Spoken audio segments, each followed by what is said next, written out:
I think having Israel set up troops for a ground invasion of a whole ass sovereign nation after 12 months of conducting its genocidal campaign in a territory that it illegally occupies and opening up a new front with America's backing while simultaneously the UN is just like listening to Joe Biden talk about how, yo, I did NATO.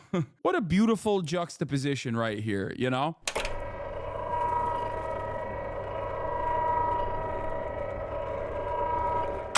Now Israel's doing pure offense in Lebanon. It started with a terror attack and it continued with gearing up for full-blown ground invasion, which is crazy because every single person keeps saying there is no way Israel can pull this shit off. It doesn't make sense. They've lost to Hezbollah before.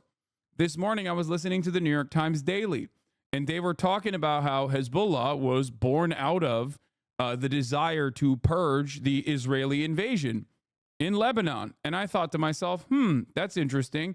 At least they're offering historical context. This is strange. This is new. This is unique. Very cool. And then they moved into like current day. And they kept talking about like how Hezbollah has tunnels inside of Lebanon. And I was thinking to myself, it's like, I can't believe you're describing these people, this like militant group, this resistance group, okay? And you're talking about their military capabilities that are purely defensive. Okay, like tunnel systems that are purely defensive in a whole ass sovereign nation. It's like looking at American nuclear missile silos inside of the United States or any number of different like protective measures that we have and talking about it like it's a bad thing. Like, yeah, dude, that's a whole ass different country. Why do they have an entire tunnel system underneath their whole ass sovereign nation? I wonder why. Yeah, it's like complaining that the Pentagon has a fucking basement. Like, what are you talking about? It is their country. It's a different country. I can't stress this enough. Like, with Gaza, there is legalese, right? There is like this legal gray area that Israel has been able to define where they're like occupiers, but also not really kind of. See, they have their own governance or whatever the fuck. But like with Lebanon, and that stuff is already bullshit, right? Like Israel's justifications to make it seem like on a good day that they're not a belligerent occupier over Gaza is bullshit. But having said that, at least like there is a legal gray area there, kind of, right? Even though it's utterly illegal, but at least like you can kind of present an argument there. But there is no argument when you are trying to contextualize Lebanese militias, like the country of Lebanon, as having done something wrong for building defense systems against potential invasion. It doesn't have to be from Israel, like from anywhere, really. That is what countries do. What do you think countries do? Countries are supposed to have defenses. It makes no sense that they are talking about this issue as though it's just so fucked up for Hezbollah to have mounted any kind of defensive posture against their southern neighbor that has literally invaded them before and occupied them before. Yeah, U.S. and Israel also have underground command bunkers and ammo depots. Duh, no shit. Of course they do. And there is no world where you're like, that's a bad thing, okay? Like when we have it, it's good. That's it. The only thing you need to understand about this is that if we have it or if Israel has it, it's good. But if anyone that Israel declares to be an enemy, it doesn't matter. It's bad. If tomorrow Israel declared France an enemy of Israel, we would have the same fucking analysis. We'd be like, no, dog, sorry, France. You really fucked up with your anti-Semitic ass defensive posture against Israel.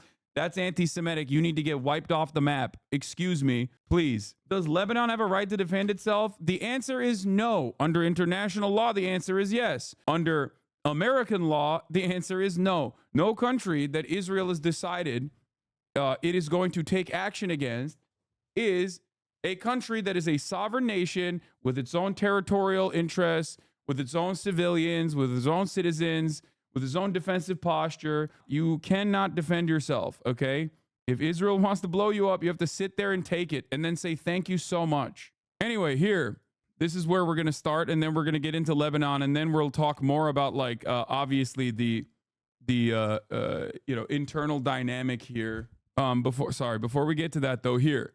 So obviously Israel did an attack of terror on Lebanese soil. They exploded booby-trapped civilian communications devices. The Western media covered it as though it was a profound, incredible feat of impressive espionage. Leon Panetta, the former CIA director, was like, nah, it's terrorism. UN human rights advocates said, nah, it's terrorism. It's a war crime. This is a war crime. And it's actually opening up the door to like severe problems for everyone else. But hey, Israel got that. You know what I mean? John Fetterman's on board. Americans that love only reading the news and never really exercising a single shred of critical thinking. They loved it. Who cares what other people think? Reddit liked it. So it's not an act of terror. Also, here's the U.S. State Department. The story from last week. Is it the Pentagon's view that it's acceptable under the laws of war to booby-trap civilian objects and place them amongst civilian populations? Is that acceptable for any nation to do? That's something that, without commenting on an operation that the U.S. military had no involvement in, it's hard for me to get into the hypotheticals. I'm not a lawyer. I'm not going to try and go down and explain. Because if you were a lawyer, you would say, of course it's not acceptable. It is a war crime. It's a war crime. It's simple, okay? You're not a lawyer. Let's refer to the lawyers. Okay, lawyers said it's a war crime. Moving on. And also, the reason why people have to find hypotheticals in a situation that actually happened, I can't stress this enough. This is a real thing that already occurred. Israel did it, okay, in Lebanon. The reason why we have to resort to hypotheticals is because when Israel does it, you say it's okay. So what if someone else did it to us or to Israel or to our European allies? People that we do think are human beings. What if someone did that? Well, in that circumstance, I think you would all understand. If Russia did it, you'd be like, oh, war crime alert, war crime alert. They're at it again. Legalese from here. So I just can't comment further on that operation. Yeah. U.S., though, affecting supply chains or intercepting supply chains in order to place explosive items within normal consumer objects, right? Yeah, I'm not going to comment on a hypothetical or an operation that we had no part of. Yeah. Because follow up the story. Anyway, the deadly pager operation in Lebanon was like the first strike. And then they went back to, doing Israel shit, famous Israel shit, which is carpet bombing villages, carpet bombing towns, and putting out shitty CGI to be like, this is why we're going to carpet bomb your villages. Now, they're not doing it to a territory that they are the belligerent occupier of, which is already illegal, and they don't have a right to defend themselves in that way. But now they're also doing it to a whole-ass, sovereign-ass nation, the nation of Lebanon. This is not Gaza anymore. But if you were to look at the media and the way that they're covering it, you might have thought, oh, it is the Gaza. This is Gaza 2.0. Hezbollah is Hamas. We went from Hamas to Hezbollah. Let's take a look at how BBC is covering the Israeli army chief telling troops Lebanon strikes are preparing ground for attack. I'm Anna Foster here in Beirut as fears continue to grow of a... Can you let me know what the argument is for Lebanon self-defense when the uninitiated people tell Lebanon is the one who started this retaliation support for Gaza? The Hezbollah initiatives in southern Lebanon and in northern Israel have been a constant tit for tat, okay? Pre-October 7 and certainly post-October 7. And even in that tit for tat, Israel is responsible for 70 or 80% of the munitions being deployed.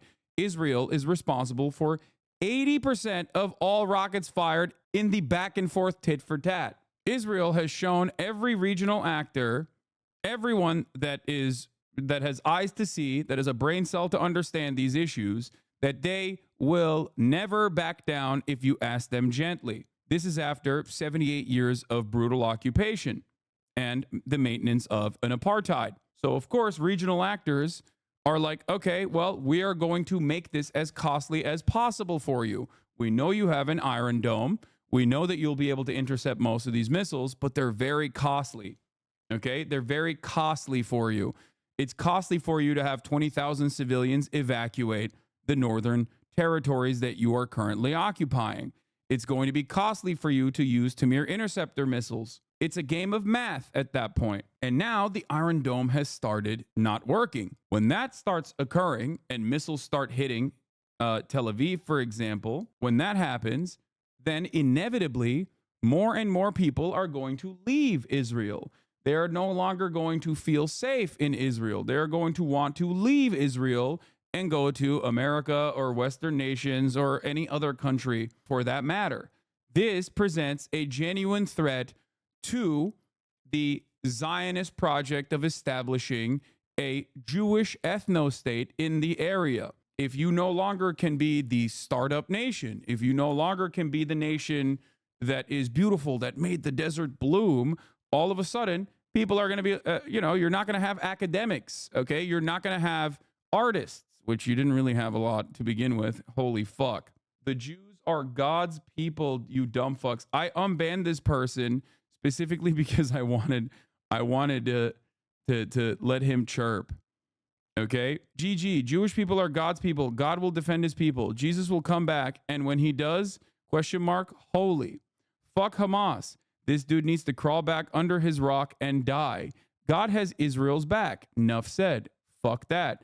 Beetlejuice banned him. I unbanned him because I knew he was going to come out with some incredible stuff. He said, the Jews are God's people, dumb fucks. Love that. Thank you. Is it a hardware issue? Is the dome bugged? Is it outdated? How is the dome failing exactly? I mean, what do you mean, how is the dome failing? It's being overwhelmed. There is at the end of the day, there is a finite amount of missiles that you can utilize.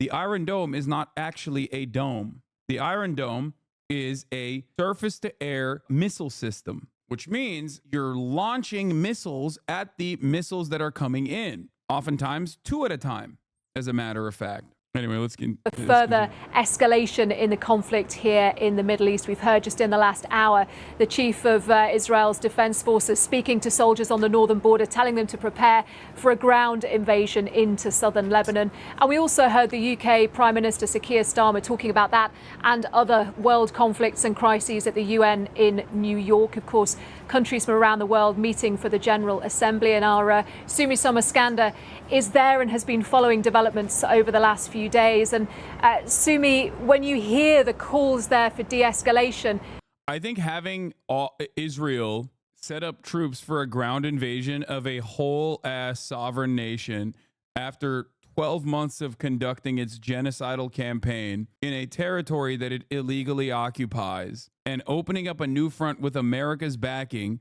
while simultaneously the UN is just like, listening to Joe Biden talk about how, I did NATO. What a beautiful juxtaposition right here, What a perfect demonstration of how feckless and how powerless these institutions are, and how little they are actually doing their primary duty, which is not to necessarily uphold international law and rules, right? But more so to, at the very least, present it as though there is some semblance of international rule-based order. They're failing on the PR front, just like the American peer failed on the PR front. That is what this is. The primary function of the UN is to at least make it seem as though Western nations are interested in international collaboration and uphold a certain set of standards. But they're not doing that. They're even failing on the PR front. But here in the Middle East, the messages, the sounds, the noise and the fury is very different. Are they expecting at the UN General Assembly to have an impact on what's happening here? Anna, that really is the most striking difference that I'm seeing right now. These tones of escalation that you're witnessing on the ground there in Lebanon, so different to these calls for de-escalation, for a ceasefire, as we've now heard from the British Prime Minister. And there certainly is an optimism because you do have world leaders gathered here, the sense that President Biden, the British Prime Minister, of course, Sir Keir Starmer, and world leaders gathered here are the ones who, at least on the sidelines of the summit, could possibly move forward some diplomatic action. We talked to the Israeli ambassador to the United Nations yesterday, and we saw him again today, and we know that there is this United Nations Security Council meeting taking place this afternoon, particularly on the conflict, on the escalating situation in Lebanon. Remember, it was France that called for this meeting. Well, the Israeli ambassador told us he will be going to that UN Security Council meeting, and he had told us that he wants to make sure that they understand that the aggressor here is Iran. So, of course, They are thinking about civilians, he told me, as the rest of the world is, as we are seeing these calls for a ceasefire, and that is important to the Israelis. But they want it to be clear at this UN Security Council meeting that Iran and Hezbollah are the aggressors. I'm from Lebanon, and I know friends whose homes and villages have been bombed, and guess what? There were no missiles there. How does the world fall for the human shield lie? They're just justifying murdering civilians. The 3D renders look like obvious bullshit. My friend, if you're Lebanese, you already know this reality, but like, they just don't think you're a human being. That's it. It's the sad state of affairs, but it is what it is. In the Western world, people do not think you're a real human being whose life is worth anything. I hate to say it, but it is true. If you are Muslim, if you are Arab, if you happen to live in a country that has Muslims or Arabs as a significant percentage of its population, if you're a country that is in the crosshairs of Israel or America, your lives are not worthy. There are certain Muslim vassal states that also take priority over others. Saudi Arabia, UAE. These are countries, especially Gulf nations, that also obviously get to, as long as they're like killing, other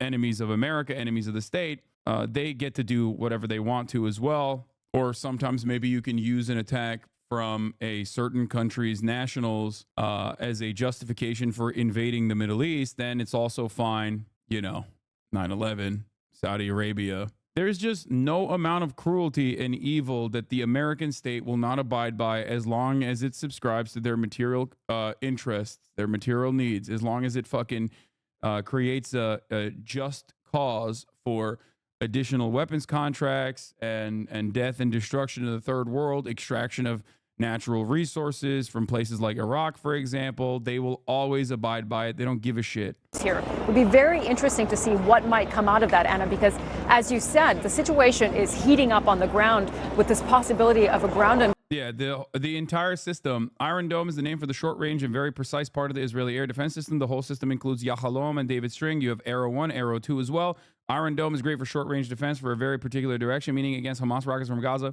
Otherwise, David Sling is the main long-range system. Yes, but the entirety of the Israeli surface-to-air counter-missile system has failed. It has failed since October 7. And that presents a unique problem. Israel must maintain this veneer of security so that it can continue presenting itself as like a Western adjacent nation in the middle of the Middle East.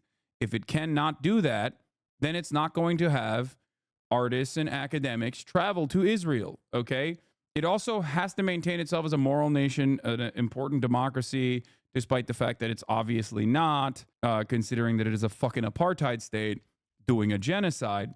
There's just, they will become a social pariah. They have become a social pariah. More and more people will be like, I'm never going to go to Israel. And that is also going to create more pressure. This is how apartheid South Africa perished. When you lose Radiohead, that's when you're completely gone, Incursion. Everyone we've been speaking to here, including the Swedish foreign minister who I just spoke to, she said, we're speaking to all of our allies to underline the point that we must find a diplomatic solution so that civilians in Lebanon can return to their homes as well as in Israel. But at the moment, as things are so hot on the ground, it looks like a very steep hill to climb, doesn't it? Yeah, and as you've been reflecting yourself, Sumi, on BBC News over the last couple of days as well, not just the Middle East that's on the table there. We heard, of course, President Zelensky speaking earlier as well. There are other crises, other conflicts that need the world's attention too. Absolutely. So President Zelensky delivering his address to the UN. I've seen more impacts in Israel in the last 2 days in the entire last year. Like dozens and dozens of sites have been hit, but the media ignores it, which surprises me because it plays into the whole victim complex thing.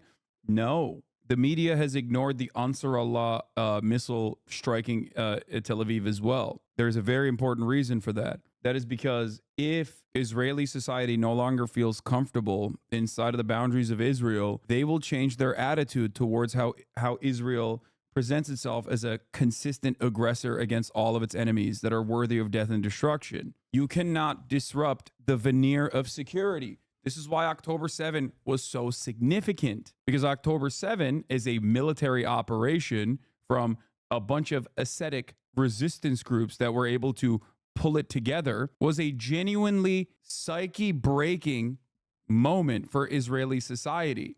IDF's Arabic spokesman releases a video mocking refugees from southern Lebanon, showing him watching videos of them fleeing on his phone, calls them ignorant of Hezbollah's true nature, and says they are now crawling towards an unknown fate.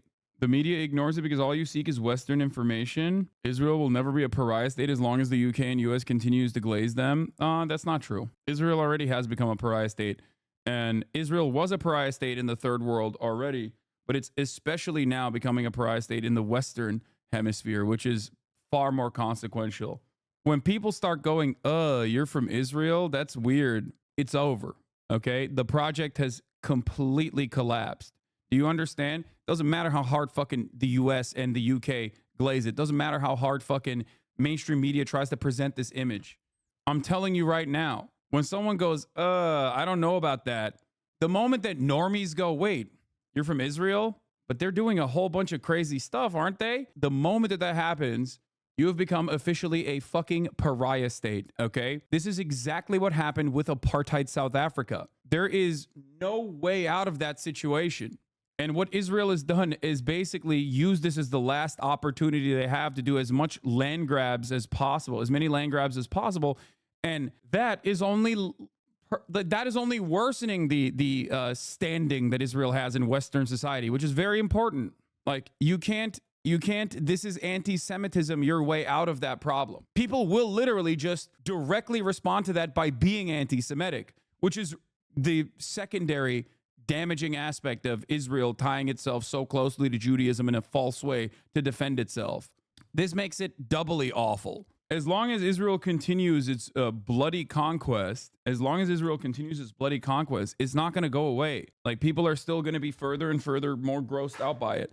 And you can't like hide the truth. You can't hide the truth by just being like, yeah, it's now illegal to be mean to Israel, okay? Which is precisely what American college campuses are trying to do right now. It's precisely what Dana Nessel did in Michigan. It's what Cornell is doing with the PhD grad student that they're literally deporting from the country, the Muslim grad student. Yeah, like, you getting called anti-Semite of the week, all you could do was throw your hands up and say, fine, I'm anti-Semitic then. Yeah, I mean, it's ridiculous. It's ridiculous.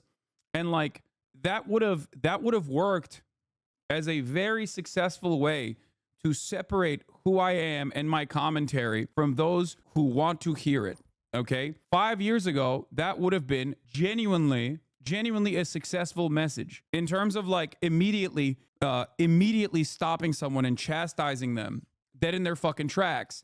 It worked against Jeremy Corbyn. 5 years into the future, when everyone understands like organizations like StopAntisemitism.org that get like grants from the Israeli Knesset, by the way, to operate in this way in the United States of America, nobody gives a shit.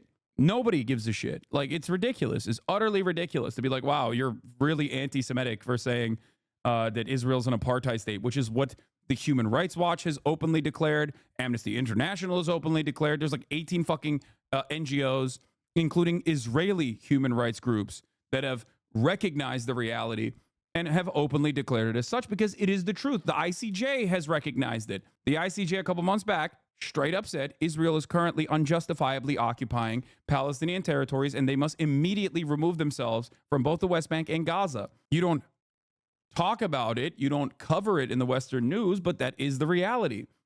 And when that is the reality, someone like myself now will get hit with cynical anti-Semitism allegations, but I could just turn around and point to those things that people do care about, that people do still believe, that still have a shred of credibility, especially amongst normies. Earlier today, that got, of course, plenty of attention. He spoke specifically about what he said was a renewed Russian threat on nuclear facilities in Ukraine. And his point there was really to reach out to delegates here at the United Nations to say this is not a conflict that just affects Ukraine and my country, but rather could soon be something that is brought to the rest of Europe and to the rest of the world as well. And he specifically pointed to the global south, to Brazil, to China, and said that any alternate peace plans that are presented should not be heeded because any peace plan must be a just peace that goes through Ukraine. So certainly that has been a big topic of conversation here today. We know that President Zelensky is headed to the White House on Thursday to present his plan for victory to President Biden there, and we'll see what developments happen there. But I have to say, Anna, certainly the escalation in Lebanon is the topic that is dominating the agenda. Again, we'll be following that UN Security Council meeting taking place a little bit later today. Thousands flee as Israel warns of more strikes against Hezbollah. Interesting. Yeah, good morning, Robin. I think deeply worrying signs that this conflict risked spiralling out of control. The Iranian-backed militant group Hezbollah launching a surface-to-surface missile towards Tel Aviv this morning. According to Israel, this is the first time ever that they've done this. This morning, Israel intercepting a deadly Hezbollah missile. The militants say it was trying to attack Mossad HQ after that deadly pager attack. But Israel says it was heading towards civilian areas of Tel Aviv. It's the first time they've ever attacked the city and is another major escalation. And overnight, a massive explosion in Jia, south of Beirut. CCTV footage showing the strike as Israel warns more are being prepared. As the two warring sides ramp up their attacks, hundreds of thousands of families now internally displaced in just 3 days. We visited this school here in Beirut. It was to open for the new semester today. Instead, it's a shelter, offering beds and aid to the thousands fleeing the south. One family telling us they travelled for nearly 20 hours to get to safety. 2 parents and their 5 children, their youngest, baby Mohammed, just 8 months old. And Afra tells us her priority over the last 24 hours was the safety of her kids. She describes her family's trek to safety as difficult and filled with destruction. The death toll across Lebanon rising to more than 550, with more than 1,800 injured, not just fighters, but women and children too. Hezbollah firing back Tuesday, launching at least 13 attacks on Israel. Well, a senior US official telling us that Hezbollah is moving long-range missiles around now as Israel mobilizes for possible cross-border raids. I love when they say spiraling out of control when it has basically never been in Palestinian or Arab control or wholly in the control of the West. It's just like spiraling out of our control. I mean, it's true. 60% of the 2006 war in 2 days. Yep. So we're going to cover, obviously, Anthony Blinken. ProPublica came out with a report that showed that U.S. aid and other State Department agencies had collected obvious data that you and I are very familiar with because we follow this conflict closely, that showed Israel directly in violation of international human rights in terms of refusing to let in food and humanitarian aid into the area that they were mercilessly bombing. Now, this is a direct violation of international human rights. And if you do that, then America can't give you weapons. It is illegal for the United States of America to consistently offer you weapons if you are violating human rights. Denying humanitarian aid to a civilian population is that violation. Anthony Blinken had full knowledge of this and yet still turned around and refused to acknowledge it because he knew that if he acknowledged it, then he would not be able to send unlimited, unrestricted weapons to Israel. And he lied time and time again openly. This puts him in criminal territory, for the record. I'm not just saying that as like, this isn't just like a random activist Greenpeace type fucking attitude. This is like direct war crimes and key omissions of war crimes from another war criminal supporting a country doing war crimes. It is against American law. This is Oliver North shit. I mean, obviously, this is Iran-Contra type shit. Not that it matters, because look at what happened to Oliver North. Anyway. We're joined by Secretary of State Antony Blinken in town for the United Nations General Assembly. Mr. Secretary, good morning to you. Thank you very much for being here. Boy, there's only so many times you can mention escalating tensions and risks of an all-out war before it becomes cliche, but things are definitely not going in the right direction. And I think there's a philosophy question here for the U.S. to answer. A philosophy question. By the way, obviously, our media apparatus is unsurprisingly not doing a very good job addressing this. Do you end all of this violence in the Middle East by putting pressure on Israel to stop on both fronts, or do you empower Israel to finish the job? Look, what we've seen since the horrific attacks on October 7th. By the way, that's a direct Trump line. Something to think about. Are periods when we've had a real risk of escalation, a real risk of something turning into a full-blown war, including in Lebanon between Israel and Hezbollah. And through diplomacy, through deterrence, we've managed to avert that in the days immediately following October 7th. More recently in April, we're focused right now on making sure that we can de-escalate, avoid a full-scale war. But, Tony, Israel's got a legitimate problem here. Starting on October 8th, Hezbollah in the north from southern Lebanon started lobbing rockets and missiles into Israel. People living in northern Israel had to flee their homes, about 70,000.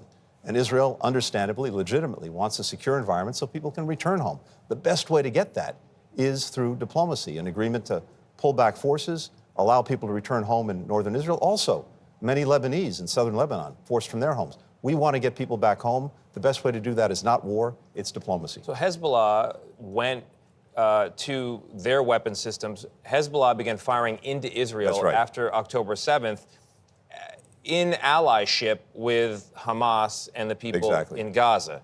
Where does ceasefire talks stand? Because if that is their motivation there on the Hezbollah side, that's the key to making them pull back and stop. That would certainly be one of the keys. It would be an ideal key because it would end the horrific situation in Gaza, horrific for the hostages, horrific for so many men, women, and children who've been caught in this crossfire of Hamas's making. We've been working on this ceasefire deal for a while. We have an agreement, a piece of paper that's got 18 paragraphs. 15 of them are agreed. The last 3 continue to need some work. The problem we have right now is that Hamas hasn't been engaging on it for the last couple of weeks. Oh, my God. Oh. The centerpiece of this conversation should be, hey, if you're working tirelessly for a ceasefire, why haven't you really, are there no levers that you can pull or push on in terms of, motivating Israel to do the thing that you want them to do? If you don't want Israel to escalate the conflict into Lebanon, is there, I don't know, something that you could do that you haven't done so far? If our journalists weren't pure stenographers / mouthpieces for the Israeli government, or at least the State Department, whose goals currently are directly lined up with Israel's deadly conquest in the region, they would ask these questions. They would say, hey, for the past 12 months at this point, America has consistently talked about how upset they are with the way Israel is conducting itself and has regularly demanded Israel to restrain itself. Israel has not. Seemingly, Israel is also, according to this report in front of us from ProPublica, was violating human rights, things that we have reported on mainstream media as well, in terms of denying humanitarian aid to a civilian population that is mercilessly bombing, slowly but surely changing the dynamic between what is considered a safe zone, which is also another violation of international human rights law, and bombing humanitarian safe zones, killing more UN workers and more humanitarian aid workers than ISIS and Al-Qaeda combined over the course of the past 11 to 12 months, including Western American citizens, and not just American citizens who have Palestinian citizenship as well, American citizens with no other citizenship, British citizens, Australian citizens. And at no point has Israel ever seemingly shown that they would demonstrate restraint at all. So which is it? Are you the worst politician? Are you the worst statesman of all time? Are you a fucking idiot?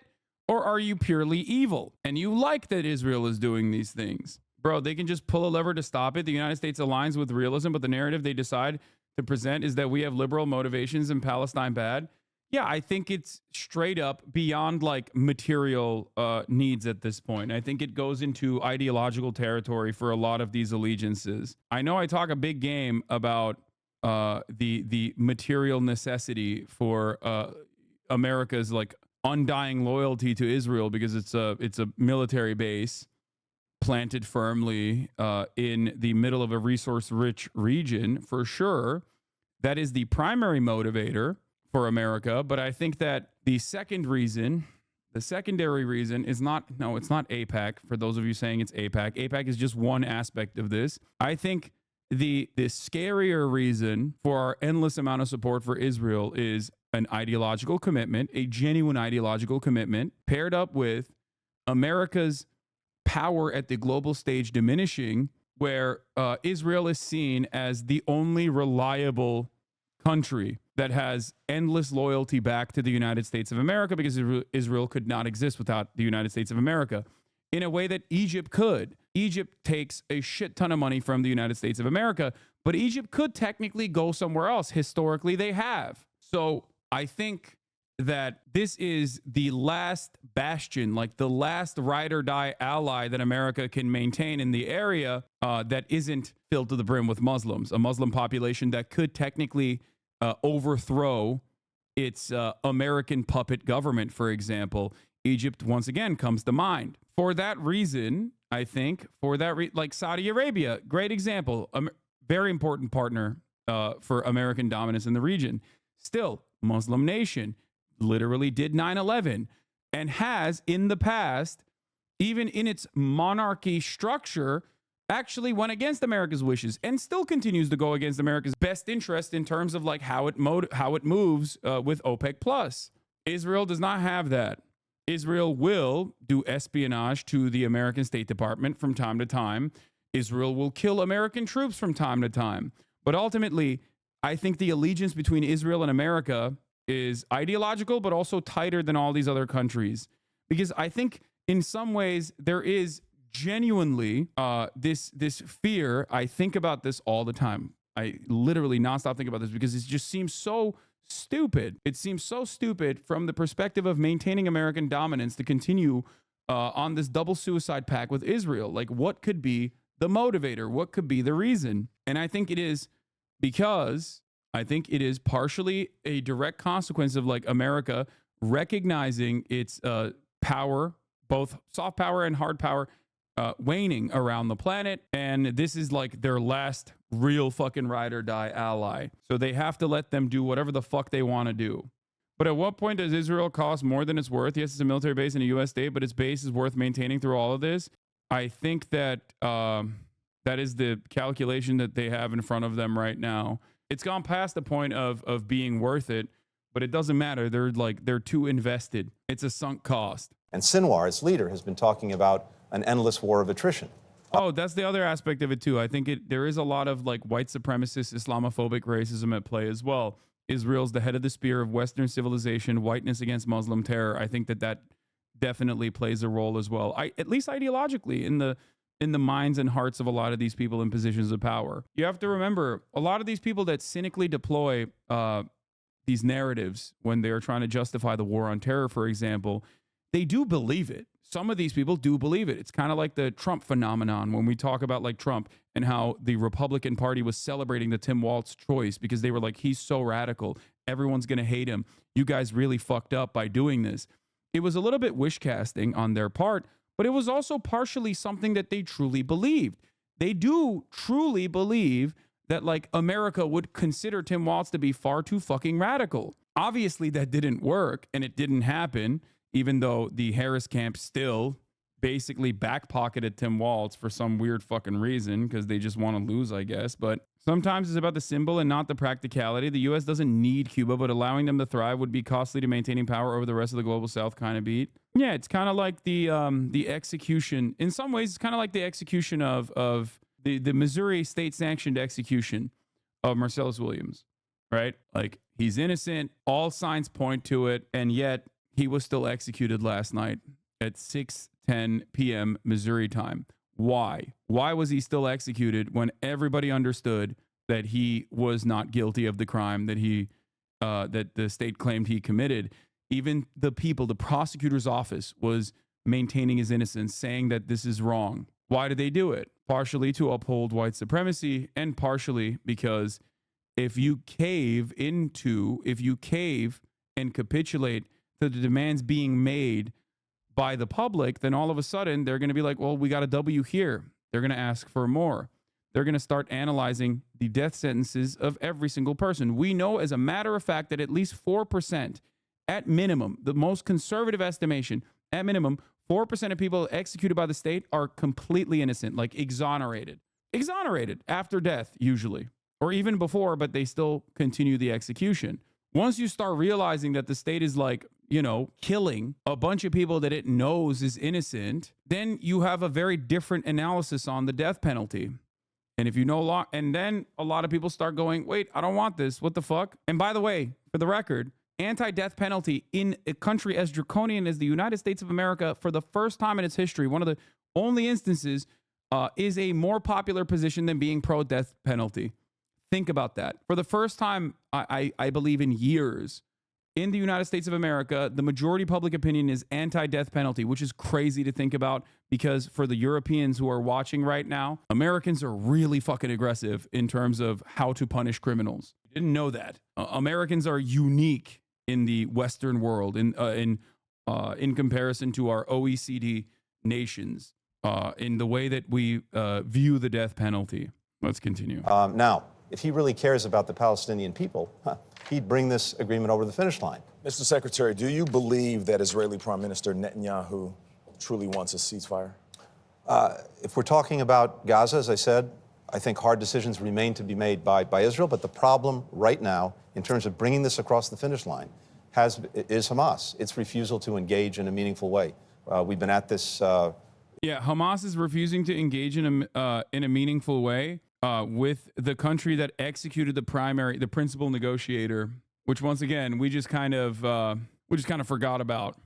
I love when we just like memory hole so much of the awful things that Israel has done throughout this entire fucking process. And it's also directly a consequence of the guys that are supposed to be asking these questions. Like, what do you mean Hamas's refusal to engage in a meaningful way? Sure, okay, they're a designated terror organization. That's one thing. But also Israel executed their principal negotiator in violation of the sovereignty of a separate state, Iran, a state that you have said you do not want Israel to go to direct conflict with. In recent weeks, again, trying to get these So in last that part, things do you closed put blame on So Israeli Prime Minister what we're Netanyahu? seeing is this. I don't think this is a question really anymore of the substance of the agreement, because it's very close.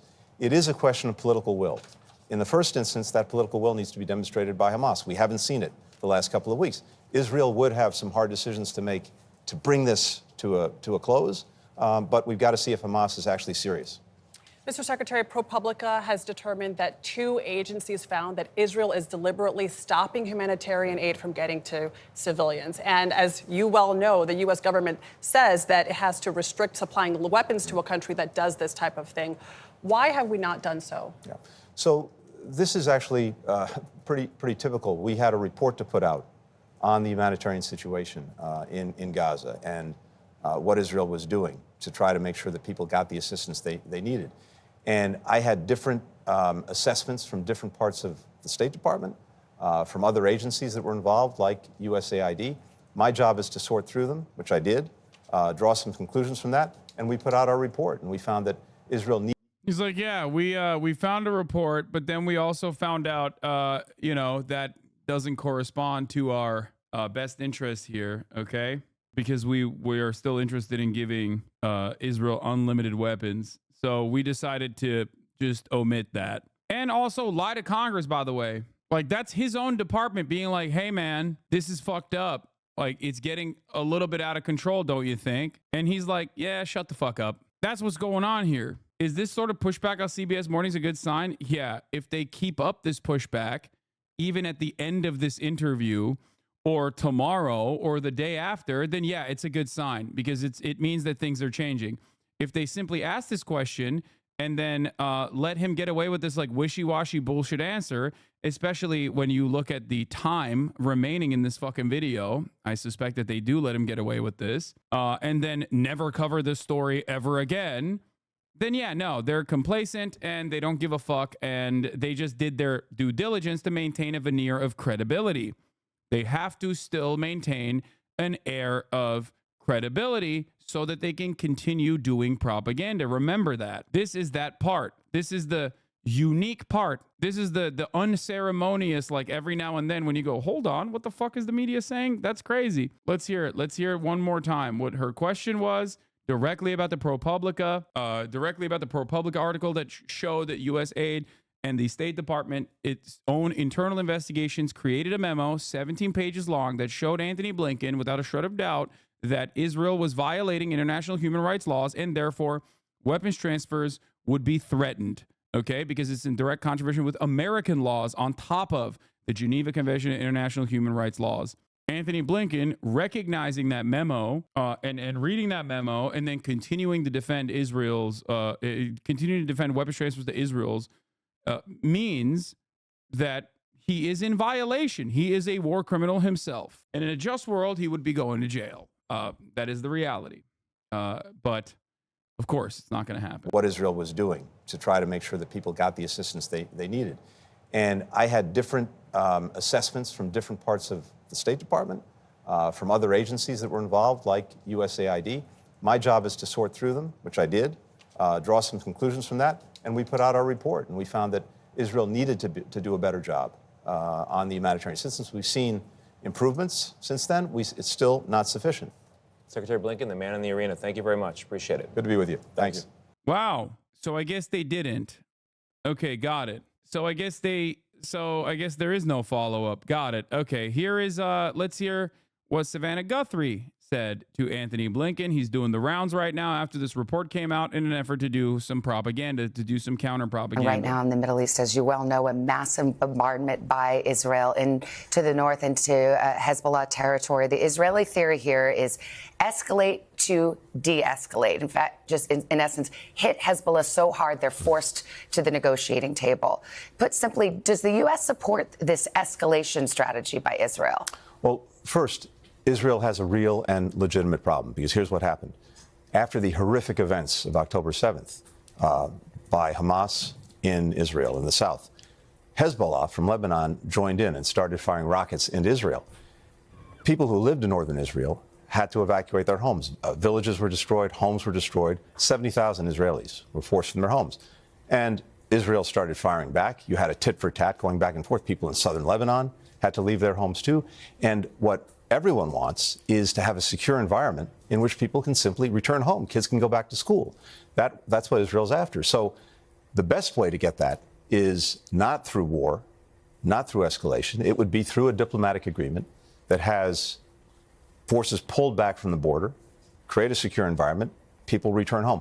That's what we're driving toward, because while there's a very legitimate issue here, we don't think that war is the solution. Well, fair enough. Israel is not listening to that. In fact, the U.S. Defense Secretary on Sunday told his Israeli counterpart to give time for diplomacy to work. And on Monday, this Israeli bombardment was the most serious, deadliest day in Lebanon since 2006. Yeah, well, so Israel is not listening to the U.S. Why not? What we're focused on now, including with many partners here in New York at the UN General Assembly, the Arab world, Europeans and others, is a plan to de-escalate and, again, to make sure that people can go back to their homes. But if there were to be... Yeah, de-escalate through escalations. De-escalation through escalation. That's just how it goes. Assembly yesterday, as the Middle East feels like a powder keg. Israel and Hamas's war rages on. Now it seems to have expanded to Hezbollah in the north. How real is an all-out war in the Middle East? And is a ceasefire still in reach? And would you require all hostages to be released alive in order to have a ceasefire?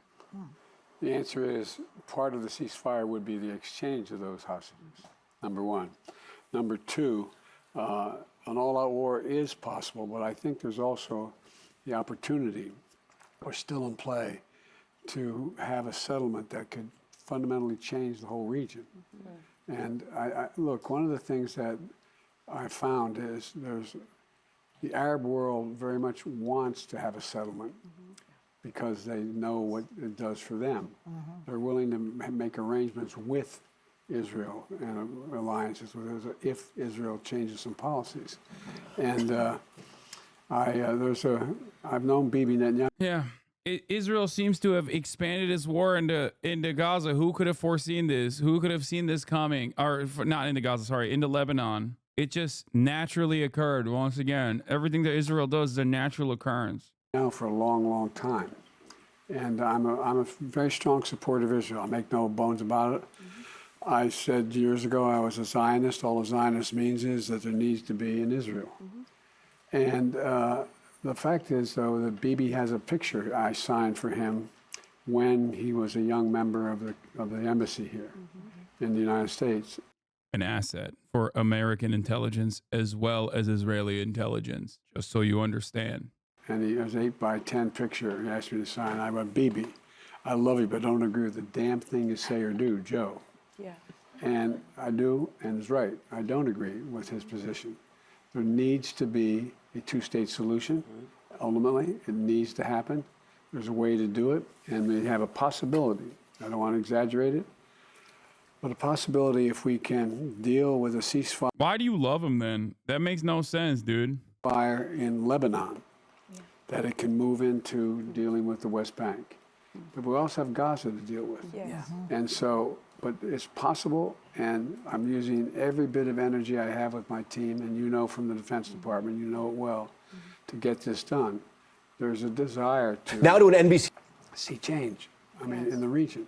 And peace. And well, peace is exactly right. But, you know, one of the things is that I'll end this by saying there's certain inflection points in history where what happens in the very near term sets the course for the world for the next 6 or 7 decades. Oh, God. We're at one of those places. We have a chance to really, for example, we put NATO together. You know it well. Added We did 2 NATO. countries to NATO. Stop Putin. Now, Trump says if he gets a Damn, this guy, dude, I can't wait to write this guy in. Okay, come November. He is the bold, charismatic leadership that we need right now. Okay, he's the guy. He's my guy. elected, he wants to get the hell out of NATO. I've been able to put together what they call the Quad in the South Pacific in that area to increase. We have a chance to reorder the world in a way that is not Shangri-La, but it is real. Fundamental changes to reflect the changes that are taking place now. And look what's happening with just what we're doing with climate. And so there's so many things that are so many opportunities. And I know, I had that craniotomy because I had an aneurysm years ago. And the doctor was trying to explain to me whether it was generic or congenital. And I said, I don't care. We'll just take care of it. We're okay. He looked at me and said, you know what your problem is, Senator? I said, no. I said, you're a congenital optimist. Well, I am, because there's nothing America's ever worked on. I want to ask you. We haven't gotten done. That's true. Nothing. So in January, you're leaving Washington after 50 years of public service. How? You've been the best. How do you want the Biden administration remembered, and how do you want Joe Biden, the man, remembered? When I got elected when I was 29 years old, you have to be 30 to be sworn in. Everybody thought there must be some secret in Delaware. Did I have some secret? I said, yeah. Have you figured out what's worth losing over? Yeah. Have you figured out what's worth losing over? Because if you haven't figured that out, you should be in another business. There's so many things that are worth losing over if you got to keep trying. And what I want to be remembered for is being honest in what I've done, straight up. And I think I used to drive Barack crazy. Every morning we'd meet at 9 o'clock for 8 years, and then we'd end the day together. And all the sayings, and I'd say to him, Barack, remember, all politics is personal, including international. You build relationships. That finger point is so funny, dude. Look at this. Including international. He thinks he's so dope. I mean, people fucking glaze him too. So you answered my message a few days ago on this. If Hezbollah is a terrorist group, then so are the ANC, Black Panthers, IRA, and Viet Cong. Yes, they are, by the way. They were and they still are considered terror groups by many. So it does not matter. Terrorism is simply a socio-political designation that the Western powers utilize and deploy against those who go against the hierarchy that Western powers are seeking to enforce. Hezbollah aren't good actions in Syria, their own domestic policy, but they're the only ones who could do anything about Israel because the Lebanese armed forces don't have the arms to fight Israel. Westerners don't want to think about why Hezbollah is the biggest party in Lebanon. I mean, I wouldn't say they're the biggest party. There's definitely a lot of haters in the Lebanese parliament against Hezbollah as well. But ultimately, it does not matter. Look at the reasoning for why they exist and look at their actions, okay, in terms of resisting Israeli occupation, in terms of being yet another vector of pressure placed upon the Israeli government that shows time and time again, has shown the world and anyone with eyes to see that they will not be they will never stand down, okay? They will just not stand down unless they are forced to stand down. I looked it up on ChatGPT, and apparently these Hezbollah guys were founded in 1982. Did anything else happen that year? Yeah. What happened? You build relationships. It matters to build trust. It matters, it matters, it matters. And I just think the environment is such that we can get so much done, but we have to focus. Nazis postured as though they were combating Judeo-Bolshevist terrorism. Yeah, I mean, that's why we aligned with the Nazis post-World War II and never really stopped our allegiance, and also basically did a lot of Nazi shit all around the globe, sometimes directly working with neo-Nazis. And right now, the modern iteration of that exact same ultra-nationalist movement, that ultra-nationalist fascist movement, can be seen in Israel. We have to believe in ourselves again. And that's what I like most about Kamala. She believes in America. She believes in our capacity. Immediate Israeli withdrawal from Lebanon, 1982. She believes in who we are. And I don't know, in terms of, I'm less concerned about what my legacy is, but although I'm leaving, you're stuck with me. I'm not going away. Because there's so many other things that I want to do in terms of the Biden Institute of Penn on foreign policy, the Biden Institute in Delaware on domestic policy, to keep the things going that we started. And I think we can get them done. Okay. I have to tell you, our thanks to you for coming and sitting with us. Oh, come on. You have been extraordinary for the country, and we are so proud to have had you at this table more than once, but to have you here at this table as the President of the United States. After Okay, I'm skipping the rest of this shit. It's an older vid from last year. I keep seeing people calling the situation in Israel-Palestine complex, and it's actually not that complex. The only complex thing about it is that it would inevitably end in an ethnic genocide that would directly benefit the interests of the United States in the Middle East. So instead of openly supporting genocide, a lot of American politicians are calling it complex instead to confuse you. But don't be confused, because think about it. Israel has a membership status in the United Nations. They have international diplomatic authority and the 10th most powerful army in the world, whereas Palestine is internationally defined by several powerful organizations as a terrorist group. So it's illegal for them to have an army. It's illegal to provide them with armaments, and all the weapons that they do have were smuggled into the country. Not only that, but also it's virtually illegal to do trade, like unrestricted trade with Palestine and Palestinians. There is no humanitarian aid that approaches Palestine that does not get controlled by Israel. Israel controls any matter of aid that goes into Gaza. The country illegally. They don't have an army. And so they're calling it a war on terrorism. Okay, but did you know, fun fact, that there's no functioning definition internationally for terrorism? That definition does not exist. So that basically makes it legal for Israel to go in, shoot whoever they want, not just armed militants, and then define those dead people as terrorists later. It's not a war. A war requires two armies. It's not that complex.